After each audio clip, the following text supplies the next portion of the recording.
Mesdames, Messieurs, bonsoir et merci de suivre le 20h de la télévision du Burkina. Au menu de ce journal, le gouvernement Thiéba a enfin dévoilé. Les 29 membres qui le composent se sont retrouvés cet après-midi autour du président Roch-Marc Christian Kaboré. Il s'est agi d'une prise de contact entre le chef de l'État, le chef du gouvernement et son équipe. Simon Gongo, rédacteur en chef de la télévision du Burkina, est avec nous sur ce plateau pour une analyse du nouvel exécutif burkinabé. Les attentes sont nombreuses et le Premier ministre l'a affirmé, ce gouvernement est celui de tous les combats. Eh bien, les habitants du quartier Taptenga attendent une solution durable pour leurs problèmes d'accès à l'eau potable.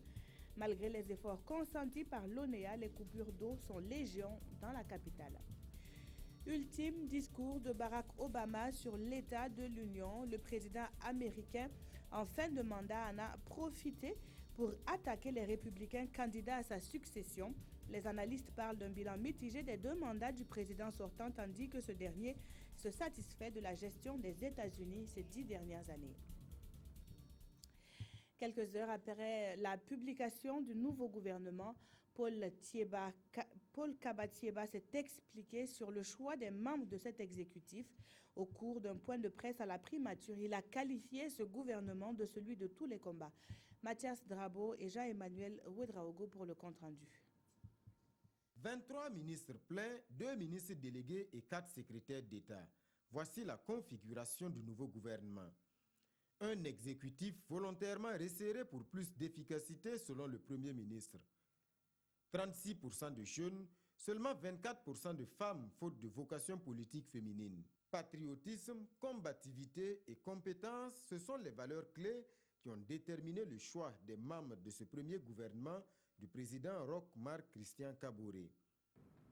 J'ai pris des contacts avec toutes les formations politiques qui ont participé à la lutte, les formations politiques qui ont participé à l'insurrection populaire, à la résistance contre la tentative de coup d'État, et également avec les partis majoritaires et tous les autres partis pour essayer de former un gouvernement sur la base des engagements pris par le président Roch-Marc Christian Kaboré vis-à-vis du peuple burkinabé. C'est un gouvernement de combat, c'est un gouvernement d'engagement. Pourquoi? Parce que, compte tenu des sacrifices qui ont été consentis par notre jeunesse, par notre peuple, il revient aujourd'hui de relever les défis. C'est véritablement un combat qu'il faut mener contre le sous-développement. C'est un combat qu'il faut mener contre l'injustice. C'est un combat qu'il faut mener contre l'impunité. C'est un combat qu'il faut mener pour mettre fin à la pauvreté dans notre pays. La vision stratégique du gouvernement Thiéba se décline en 3 points. Impératif de bonne gouvernance pour mettre fin au climat de méfiance entre politiques et citoyens. Réforme économique courageuse pour créer les conditions d'une croissance durable à 2 chiffres. Lutte contre les inégalités et la fracture sociale. À cela, il faut ajouter la lutte contre l'incivisme, la corruption et l'impunité. Paul Kaba Thiéba promet d'ailleurs un gouvernement exemplaire et pour ce faire, un code d'éthique et de bonne conduite sera édicté. Nous allons demander à tous les membres du gouvernement d'établir la liste de leur patrimoine et cette liste du patrimoine sera déposée auprès du Conseil constitutionnel et diffusée au journal officiel du Faso. Voilà, de manière à ce que tout ça soit transparent. De manière à ce que, en fin de mandat, s'il y a des anomalies, que les instances appropriées puissent faire les vérifications nécessaires. Le chef de l'État l'a dit, dans la gestion de la chose publique, les ministres doivent donner l'exemple, ce sera la tolérance zéro. La culture de la redevabilité sera au cœur de l'action politique. Chaque ministre va recevoir une lettre de mission assortie d'un plan d'action régulièrement évalué. Le gouvernement très attendu est donc connu, je vous le disais tantôt. Il est composé de 29 membres, dont 7 femmes. Cet après-midi, l'équipe gouvernementale s'est réunie à Kossiam pour une prise de contact. L'occasion pour nous de vous dévoiler en images les personnes qui composent l'exécutif burkinabé. Moussa Ouedraogo, Aboubakar Sayon. Kossiam cet après-midi. Les nouveaux membres du gouvernement arrivent un par un et foulent les tapis rouges du palais présidentiel. Ils sont convoqués pour le premier conseil des ministres. La presse nationale et internationale est présente pour immortaliser les premières heures du premier gouvernement de Paul Kaba-Thiéba. Tout cadre et pour tout homme engagé en politique, quand on vous appelle à des hautes charges, surtout la charge d'être membre du gouvernement, effectivement, je l'ai accueilli avec beaucoup de responsabilités parce que je sais que c'est un défi collectif et personnel qu'on doit relever. Vous savez que la situation de notre pays, nous arrivons dans un contexte très particulier, et post-insurrection et post-putsch aussi, où les attentes, non seulement de la jeunesse, mais de l'ensemble de la population sont nombreuses. Je pense que cette nomination-là a été pour moi une grande reconnaissance et une gratification de l'engagement que j'ai dans les médias depuis quelques années.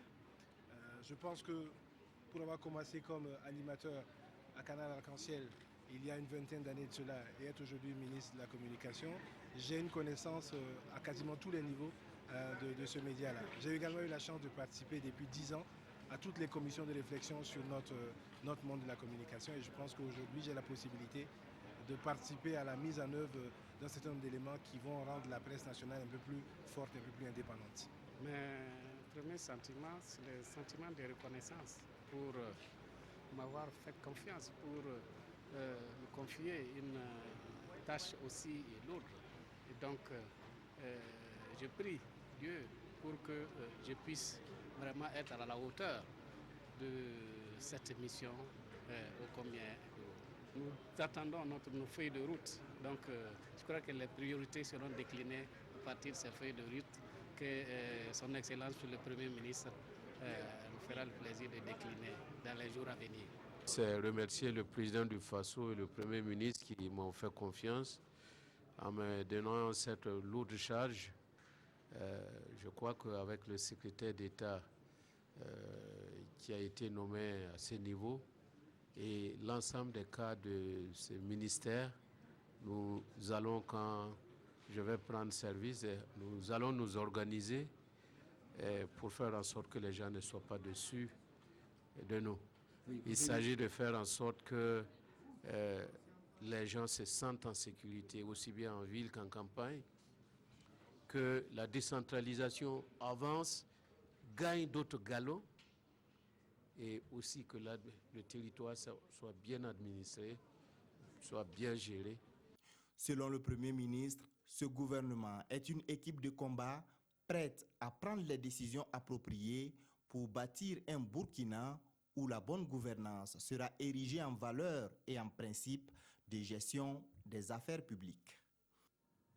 Les membres du gouvernement se sont donc réunis autour du président Roch-Marc Christian Kaboré. Il s'est agi de définir les grandes orientations qui vont guider l'action gouvernementale, compte rendu signé de Paouan Drogo Jean Zongo et Ernest Kambiré.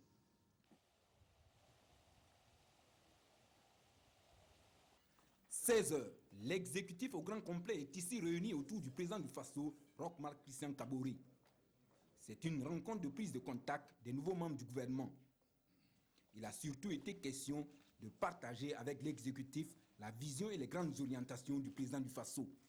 Le président du FASO et le Premier ministre nous ont invités à travailler dans l'urgence pour faire face aux préoccupations et aux attentes de ce peuple qui sont pressantes, toutes, les unes autant les unes que les autres. Et également, le président du FASO nous a indiqué la ligne de conduite, ce que devrait être la ligne de conduite d'un ministre. Un ministre est un serviteur de la nation. Un ministre, c'est celui qui doit d'abord donner l'exemple. Et il nous a donc invités à la probité, à l'intégrité et à la détermination dans ce que nous allons faire. Et une équipe nouvelle, lorsqu'elle est mise en place, c'est tout à fait normal. Et que le président du FASO et le Premier ministre qui ont mis cette équipe en place puissent échanger sur en fait, les règles du jeu. Comment nous pouvons travailler comme équipe, les valeurs que nous devons défendre en tant que membres de l'équipe gouvernementale.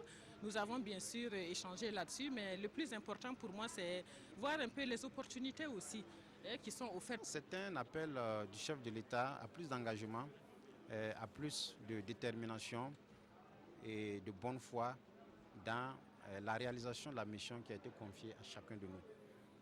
Notre nation est dans une situation assez difficile. Les attentes du peuple sont assez fortes. Il nous appartient, en tant que fils de la nation, d'apporter notre modeste contribution dans l'œuvre de construction collective. Non, le président a rappelé quelques principes, les principes du gouvernement, qui est que on sort d'une situation particulière. Vous savez, il y a eu l'insurrection. Tout ça est la conséquence de ça. Et donc, il faut en tenir compte. Comme on dit, plus rien ne devrait être comme avant. Ça veut dire que il y a des principes qu'on devait respecter, les principes d'éthique, des principes de bonne gouvernance, des principes d'abnégation au travail et de ponctualité au travail. Le travail, la responsabilité, l'éthique, la lutte contre la corruption, l'impunité, l'exigence de résultats. Voilà, ce sont les maîtres mots que le chef de l'État a délivrés à tout le monde. Une rencontre est d'ailleurs prévue demain autour du Premier ministre, chef du gouvernement, pour préciser à chacun les attentes du chef de l'État. Simon Gongo, bonsoir. Bonsoir Peggy Ouedraogo. Alors, on l'a vu tout à l'heure, première réunion de ce gouvernement Thiéba, mais quel est l'enseignement que l'on peut tirer de cet exécutif-là? L'enseignement, en tout cas, qu'on peut tirer, Peggy Ouedraogo, c'est l'absence de militaires. C'est la grande particularité de ce gouvernement Thiéba. On avait habitué les militaires à des postes comme la sécurité, la défense, le ministère des Sports et Loisirs. Cette fois-ci, ce sont des civils qui l'occupent. Et puis, vous vous souvenez certainement, le 16 septembre, après ce coup d'État manqué, la revendication principale des Burkinabés était que les militaires puissent se retirer de la chose politique et laissent donc la chose politique aux politiques et rentrent dans les casernes.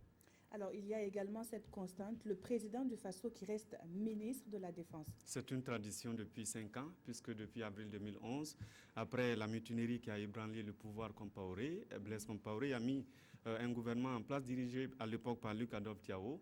Et puis, il s'est adjugé le poste du ministre de la Défense et des anciens combattants. Et il est resté à ce poste jusqu'à sa chute en octobre 2014. Après lui, à sa succession, Michel Kafando s'est adjugé aussi le poste du ministre des Affaires étrangères et de la coopération régionale. Là aussi, il va rester et il va libérer ce ministère et passer à la défense et aussi à la sécurité. Et avant de partir, cette fois-ci, c'est le président Roch-Marc Christian Kaboré qui vient et qui donc prend le ministère de la Défense et des anciens combattants. Alors Simon Gongo, est-ce que l'on peut parler d'un gouvernement d'ouverture? Ouverture, cela s'entend à plusieurs formations politiques. On ne peut pas parler en tant que tel de gouvernement d'ouverture. Pourquoi? Parce que on retrouve majoritairement le MPP qui domine donc dans ce gouvernement. Après, nous avons les alliés. L'UNIR PS, le premier allié. Nous avons le parent, nous avons le NTD. Mais pour aussi ce gouvernement, il n'y a pas d'OSC. Contrairement à ce que nous avions annoncé le matin à 13h, cette fois-ci, il n'y a pas d'OSC. Le balai citoyen n'est pas représenté comme on l'avait dit. Donc, le Premier ministre a annoncé donc au cours de sa conférence de presse que les OSC devraient rester dans leur rôle de veille, contrôler donc les actions du gouvernement, critiquer quand il le faudra, pour permettre donc à cette équipe gouvernementale de pouvoir se corriger quand il le faut.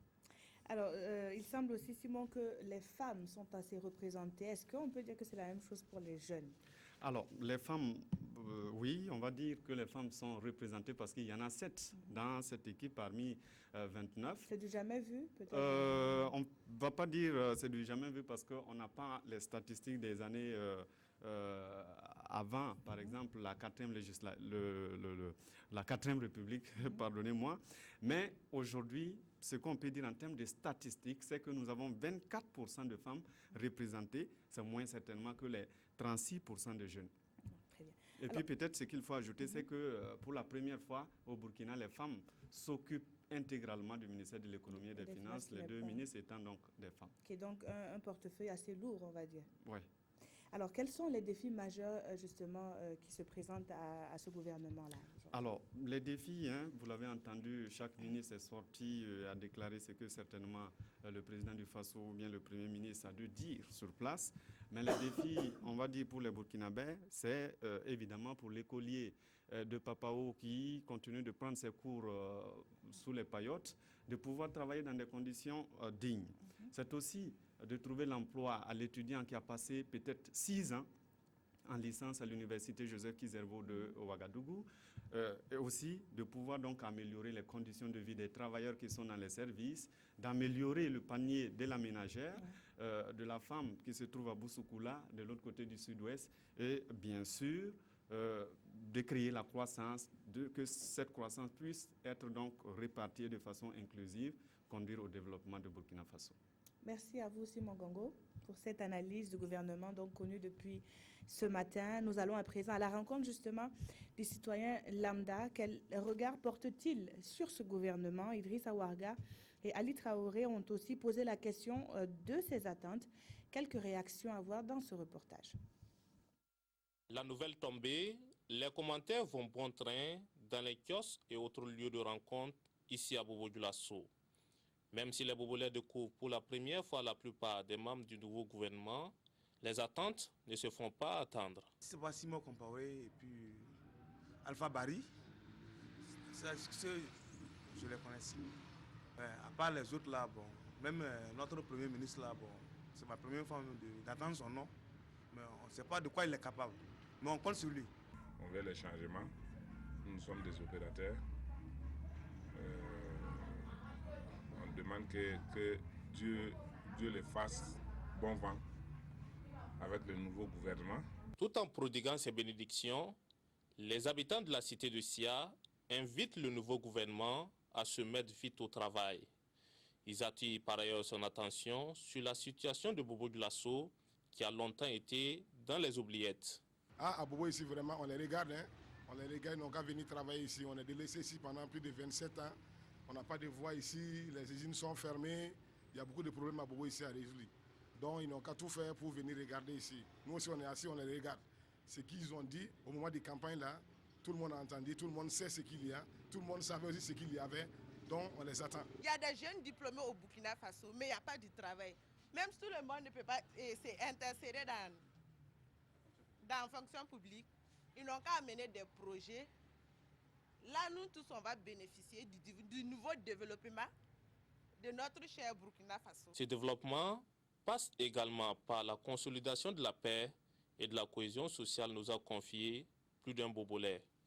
Et ils espèrent que ce gouvernement répondra favorablement aux aspirations du peuple burkinabé.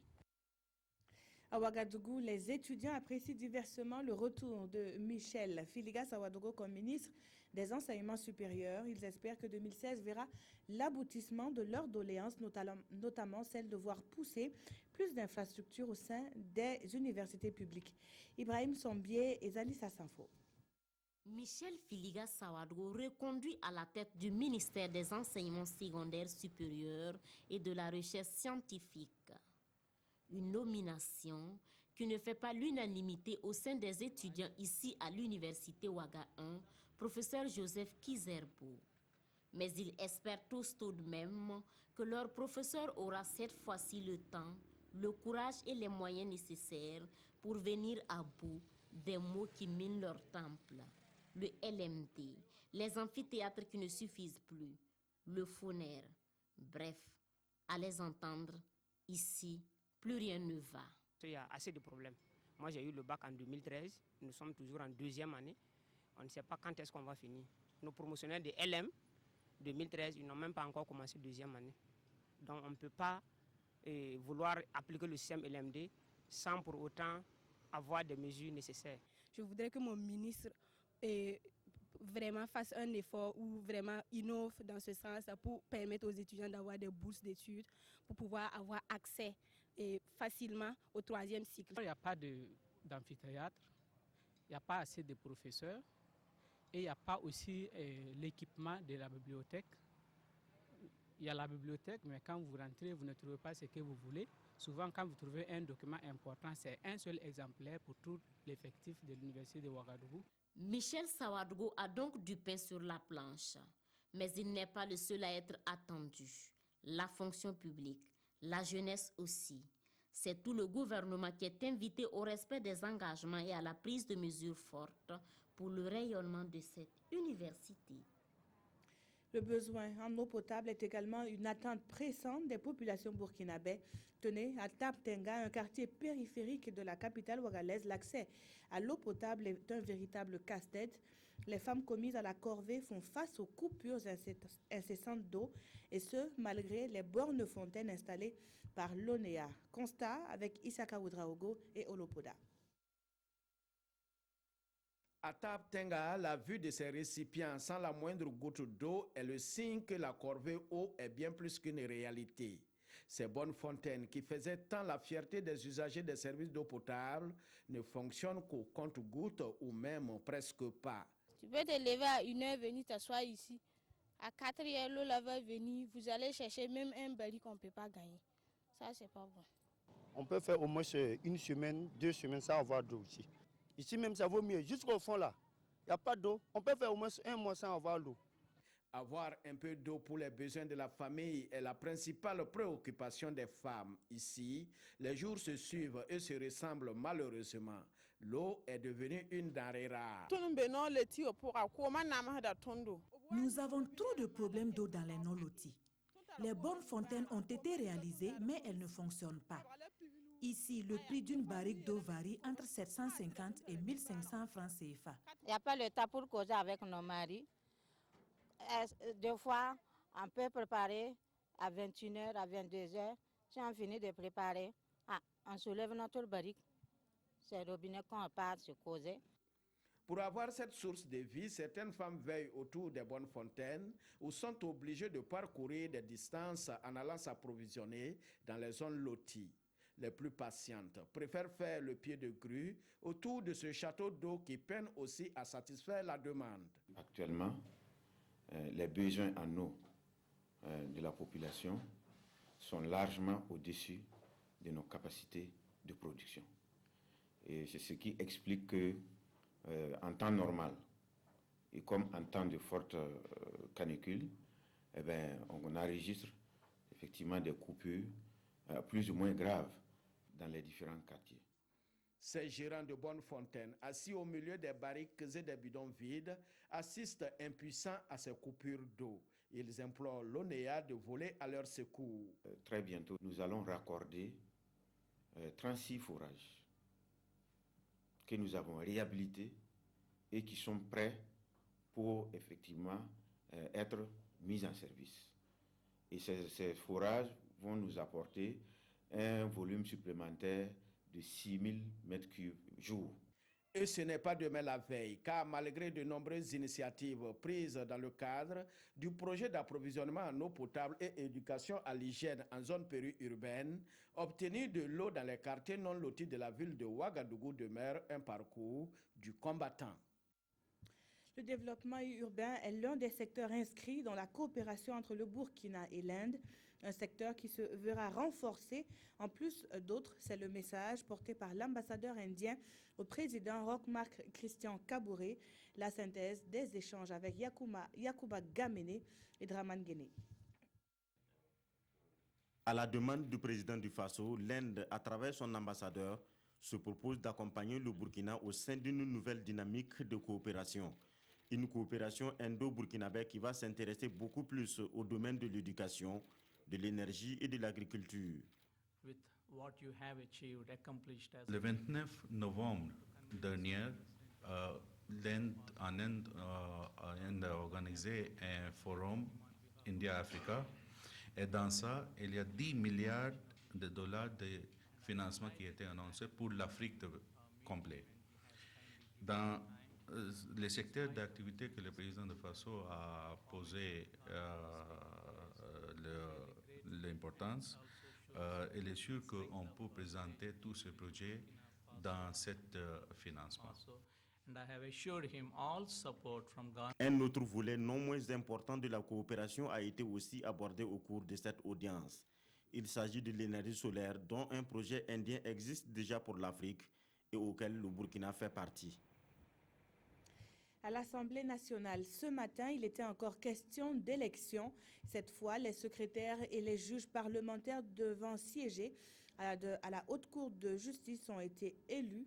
Le vote à bulletin secret a vu la participation de 115 députés. Le point avec Gérard Sommet et Abdelaziz Yagibou. Les urnes ont légitimé le consensus des groupes parlementaires. Une liste unique de 8 candidats proposés au poste de secrétaire parlementaire a remporté presque la totalité des voix.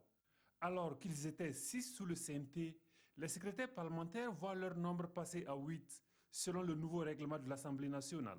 Ce sont eux qui assistent donc le président dans toutes les tâches qui sont faites. L'ensemble des rapports qui sont faits sont eux qui supervisent donc la rédaction, l'élaboration de tous ces rapports-là. Lorsqu'une loi est votée, ce sont ces secrétaires-là qui contresignent en bas, à côté donc de la signature du président. Pour la désignation des 6 juges titulaires et de leurs suppléants devant siéger à la Haute Cour de justice, le consensus a encore eu valeur de loi. Bevrigra Mathieu Ouedraogo est élu premier juge parlementaire. Abdul Rasmani Ouedraogo, lui, se positionne comme deuxième juge. Il est suivi d'Isabelle Marie Ouedraogo, de Stanislas Sankara, de Justin Compaoré et de Juliette Bankungu. Pour ces juges élus, les priorités, c'est d'étancher la soif de justice des Burkinabés. Je suis magistrat de profession, donc je me dis que c'est une fonction de statuer sur des dossiers qui nous seront soumis à charge et à décharge. Et ma foi, en tant que juge parlementaire, je ferai mon travail. Selon les dispositions en vigueur, ces 6 juges parlementaires vont siéger à la Haute Cour de justice avec 3 magistrats désignés par le président de la Cour de cassation. Le consensus trouvé au sein des groupes parlementaires pour la désignation des secrétaires et juges parlementaires conforte la volonté du Parlement, sous le leadership de Salifou Diallo, de mettre l'intérêt supérieur de la nation au-dessus des appartenances politiques. Eux plaident pour plus d'harmonisation dans leur corps de métier. Les membres des commissions d'assistance judiciaire sont réunis à Bobo-Dioulasso à cet effet. Ils se sont donné la mission d'élaborer un guide de procédure dont le contenu nous est livré par Moussa Sanon. Ils sont tous membres des commissions d'assistance judiciaire. D'autres sont anciens dans les commissions alors que d'autres y font leurs premiers pas. Tous, ils n'ont pas la même compréhension des textes qui régissent leurs missions et c'est pour harmoniser les choses en tenant compte des avis des uns et des autres sur l'élaboration d'un guide de procédure que le Fonds d'assistance judiciaire organise cette rencontre. Dès que vous avez une cause qui est défendable devant une juridiction et que vous n'avez pas les moyens pour pouvoir avoir recours donc, à cette juridiction, vous faites une demande adressée à la commission d'assistance judiciaire pour qu'on s'accorde là-dessus, pour qu'on ne dise pas qu'à Nouna, la commission est beaucoup plus souple qu'à Banfora, ou bien que celle de Banfora est plus rigide que celle de Dori, ainsi de suite. Cette assistance doit concerner tous les domaines, civil, commercial, social, administratif ou encore pénal. L'objectif de cet atelier qui réunit des participants venus de Nouna, Tougan, Banfora, Gawa et Bobo-Dioulasso est donc bien clair. Que tout le monde s'accorde et qu'il n'y ait plus d'inégalité, parce que si l'injustice démarre déjà à partir donc de la détermination de ceux-là qui doivent donc avoir l'assistance judiciaire, je crois que c'est une mauvaise chose. Il fallait donc qu'on se rencontre et qu'on s'accorde en fait là-dessus. Cet atelier est le premier du genre dans le cadre de l'assistance judiciaire au Burkina, financé par le projet de renforcement de la gouvernance politique. Ces résultats sont attendus au ministère en charge de la justice, des droits humains et de la promotion civique. Ultime discours de Barack Obama sur l'état de l'Union. Le président américain en fin de mandat en a profité pour attaquer ses adversaires républicains. Les analystes parlent d'un bilan mitigé des 2 mandats du président, tandis que ce dernier se satisfait de la gestion de cette dernière décennie. Congress, I have the high privilege and the distinct honor of presenting to you. Le groupe État islamique n'est pas une menace existentielle pour les États-Unis. C'est le message qu'a tenu à faire passer le président américain Barack Obama à l'occasion de son dernier discours sur l'état de l'Union, prononcé hier soir devant le Congrès à Washington. Ma première priorité est de protéger le peuple américain en traquant les réseaux terroristes, dit-il.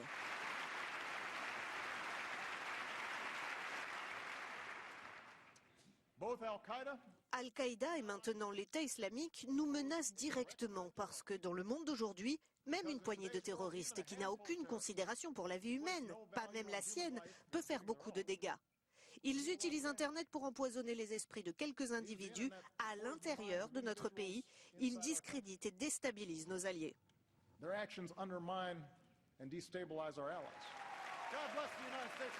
De sa réforme très controversée du système de santé au défi du changement climatique en passant par l'économie globale, Barack Obama a appelé son pays à ne pas succomber à la peur.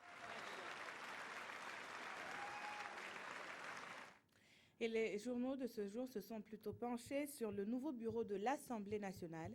La revue de la presse est avec Aimé Solange-Guigma. À la une des quotidiens de ce 13 janvier 2016, la composition du nouveau bureau de l'Assemblée nationale. Ainsi titre aujourd'hui au Faso, le nouveau bureau est connu. Le numéro 2 s'appelle Maître Benewende Sankara, précise Notre Temps. Il a été élu premier vice-président de l'Assemblée nationale avec 122 voix. Comme prévu, nous indique l'observateur Palga. Mais dans un esprit de consensus salué par tous, souligne Sidouaya. Un bureau somme toute assez équilibré, estime l'Express du Faso, car, dit-il, les forces politiques et la géopolitique ont été respectées. Ce qui donnera lieu, d'après Le Soir, à un contre-pouvoir assez fort et suffisant pour contrebalancer certaines décisions du bureau de l'Assemblée nationale. Les parutions du jour ont également porté un regard sur l'actualité internationale, notamment le rapport sur la situation sociopolitique et économique du Burundi. Dans les colonnes de l'Observateur Palga, le rapport révèle que cette ancienne petite colonie belge avance à pas géants vers le précipice avec une détérioration de la situation et une apparition de groupes armés comme les forces républicaines du Burundi et la résistance pour un état de droit au Burundi. Et le pays de s'interroger, combien de rapports et de mots faudra-t-il encore pour décider la communauté internationale à agir efficacement? Pour le journal, elle aurait tort de croire que le Burundi n'est pas encore dans la situation du pire. En tout état de cause, précise le journal, l'histoire retiendra le rôle et la part de responsabilité de chacun dans le dénouement du drame burundais. Merci d'avoir suivi ce journal qui s'achève. Très belle soirée sur la télévision du Burkina.